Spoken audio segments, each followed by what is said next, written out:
Welcome to Global News Today. Please subscribe and check notification box to get all breaking news alert. South Korean soldiers patrol along a military fence near the demilitarized zone dividing the two Koreas in the border city of Paju.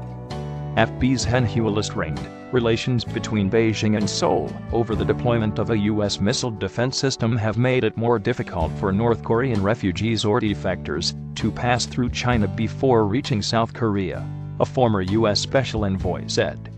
Robert King, former U.S. Special Envoy for North Korean human rights issues, told a U.S. House Foreign Affairs Committee hearing on Tuesday that Beijing at times has allowed North Korean refugees to travel into the south via China when the Chinese capital has maintained good relations with Seoul. But after South Korea decided to install an American-made terminal high-altitude area defense or THAAD system on the Korean Peninsula earlier this year, triggering a year-long diplomatic standoff between Seoul and Beijing, North Korean refugees could hardly pass through China, King said. Beijing, viewing the deployment as a threat to its own security, reacted furiously, hitting South Korean businesses with a host of punitive measures and banning group tours to the south, in moves seen as economic retaliation. King's comments coincide with the beginning of South Korean President Moon Jae-in's official visit to China on Wednesday, and his third meeting with Chinese President Xi Jinping on the following day.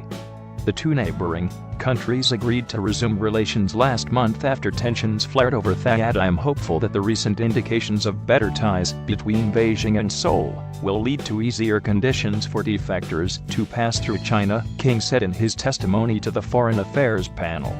Virtually all North Korean refugees flee the north through China, the ex-special envoy said.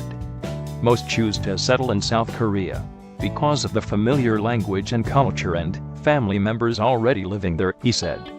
The number of refugees leaving the north annually has declined recently owing to tighter border control by Pyongyang, King said. After peaking at nearly 3,000 in 2011, the number fell to fewer than 1,500 in 2016. Numbers thus far this year look to be even lower, he said. The past 2 decades have seen about 30,000 North Koreans flee the reclusive country and resettle in the south, according to King's testimony.